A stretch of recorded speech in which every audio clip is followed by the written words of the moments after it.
जब ये जीव गुरु विमुख हो जाता है, नुग्रा कहलाता है, गुरुद्रोही कहलाता है।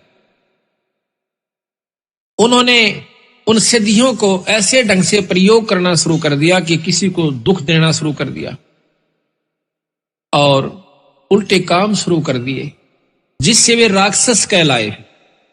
वही भक्तजन जो पहले सत्संग में आया करते थे और विमुख हो जाने से, निगुरे हो जाने से, मनमुखी हो जाने से वो फिर राक्षस की पदवी को पाए, जबकि उन्होंने ऋषि की पदवी पाना था। गरीबदास जी महाराज कहते हैं, संगत माहे कुसंगत उपजय, जैसे बण में बांस और अप्पा घिस घिस आग लगा दें, कर दें बनखंड का भी नाश। फिर उन्होंने ऋषियों से भी दुश्मनी मोल ले ली, लड़ाई झगड़े होने करने शुरू कर दिए, उनकी यज्ञों को फेल करना शुरू कर दिया, उनके हवनों में विध्वंस करना शुरू कर दिया, फिर वो राक्षस बन जाते हैं। तो हम बंदी छोड़ के नाम के मंत्र के जाप करते रहने से आप सभी भक्तों में जबान सिद्धि आ जाएगी। कुछ दिनों के बाद आप छोटी मोटी कोई बात कह दिया करोगे, वह पार हो जाया करेगी। आप ये समझोगे कि हमने तो ये बहुत कुछ पा लिया, और फिर आप महंत बन जाओगे, जो कि आपके प्रथम नाश का कारण होगा। महाराज कहते हैं, शब्द महल में सिद्ध 24 अंश बिछोड़े विश्व 20। हमारे नाम के मंत्र में 24 सिद्धियां आ जाएंगी, 24 सिद्धियां। और कहते हैं उन सिद्धियों से क्या होगा कि आप लोग ये समझोगे कि अब हमारे बराबर कोई नहीं रहा, मैंने उपलब्धि होगी। वो कुछ भी नहीं हुआ। किसी की भैंस का झाड़ा ला दोगे, वह दूध दे देगी। किसी का हाथ फेर दोगे, छोटा मोटा बुखार ठीक हो जाएगा। पर ऐसा मत करना। यही कारण है हमारा डूब जाने का। कभी ऐसा नहीं करा। उसको सतमार्ग देवे और अपने गुरु के पास लावे, उसको उपदेश दिलवावे, उसको मर्यादा बतावे, आप भी मर्यादा में रहे, और फिर उसका भी आत्म कल्याण करवा दे। ठीक है, छोटा मोटा लाभ दे सकते हैं, जैसे झाड़ा लावणीय भी दे देते हैं, उनको भी लाभ हो जाता है, लेकिन दोनों नरक में जाएंगे। जो झाड़ा लवा गया वो भी, और लावस है वो भी। झाड़ा लवाणीय ने थोड़ी सी देर रिलीफ हो गया, एक दुख, छोटा सा दुख हो गया, सुख हुआ, आगे बाकी कुत्ते गधे की जुनी ज्यों की जो उसकी तैयार से। इसी प्रकार वो झाड़े लावणीय की अपनी कमाई ने वो खोण लग रहा से, और फिर वो कुत्ते की जुनी में चला जाओगा।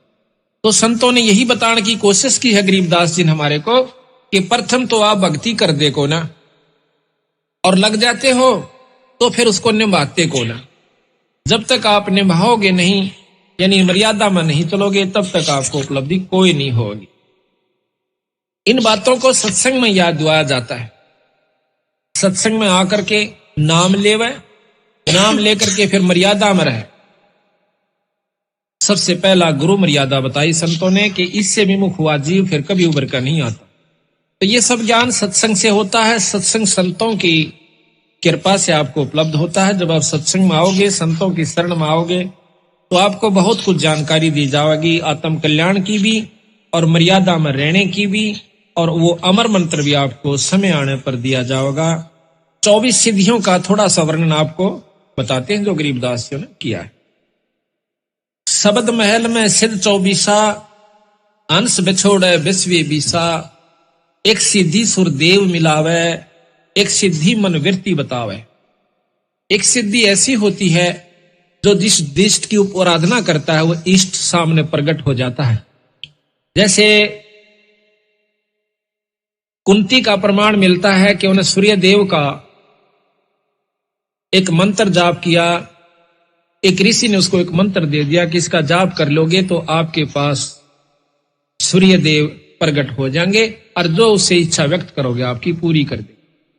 कहते हैं कुंती ने उस मंत्र की परीक्षार्थ कि ये सत्य है असत्य, वो मंत्र का जाप किया, सूर्य देव प्रकट हुए। पुत्र की इच्छा व्यक्त की तो कर्ण उत्पन्न हुआ।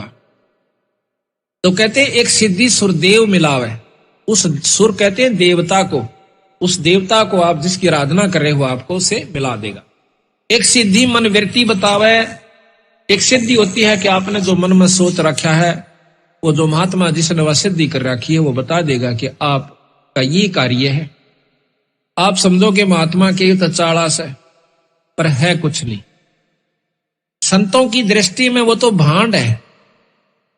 अगर ये बता दिया आपके मन में क्या है तो क्या हो गया, कुछ नहीं हुआ।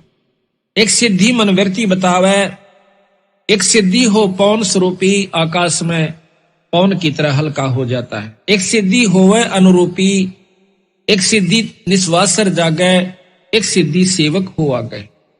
एक ऐसा महात्मा बताते हैं, देखा हमने, गांव वाले कहते हैं कि वो बड़ी मां का बैठ गया, दिन सोए ना रात सोए। हमने लोग के देखा कि वो हमने सोता नहीं देखा, अब आसन पर बैठा रहा। लोग के देखा कई दिन तक कोशिश करी, 15-20 दिन, तो कहते हैं उसका फिर मंदिर बन गया, पूजा होने लागी, महात्मा के कमाल है। तो कहते हैं एक सिद्धि निस्वासर जागे, एक सिद्धि सेवक हो आ गए। जो भी आप मनोरथ पूर्णता होगी वो सिद्धि आपकी पूर्ण कर देगी। एक सिद्धि ऐसी हो, एक सिद्धि सुरगापुर ध्यावे, एक सिद्धि सो जब सब गठछावे, एक सिद्धि सब सागर पीवे, एक सिद्धि जो जुग जुग जीवे। एक सिद्धि ऐसी हो जाती है जो सारे सागर को पी जाती है। कहते हैं अगस्त ऋषि ने, एक अगस्त ऋषि था, उसने 2.5 घूंट में सारे समंदर को पी लिया था। सारे समंदर को पी लिया था, फिर प्रार्थना करने पर उसको वापस छोड़ दी। कहते हैं एक सिद्धि सब सागर पीवे, एक सिद्धि जो बहुयुग जीवे। एक सिद्धि ऐसी होती है कई युगा तक जीवित रह सकता है, लेकिन महाराज के कहते हैं कि जब तक सत नाम नहीं मिलेगा तो भी वो कोई लाभ नहीं। एक सिद्धि जो बहुयुग जीवे, एक सिद्धि जो उड़े आकाशा, एक सिद्धि होती है जो आकाश में उड़ जाते हैं। एक सिद्धि परलोक के बासा, जैसे सुखदेव ऋषि दूसरे लोक में चले जाया करते थे।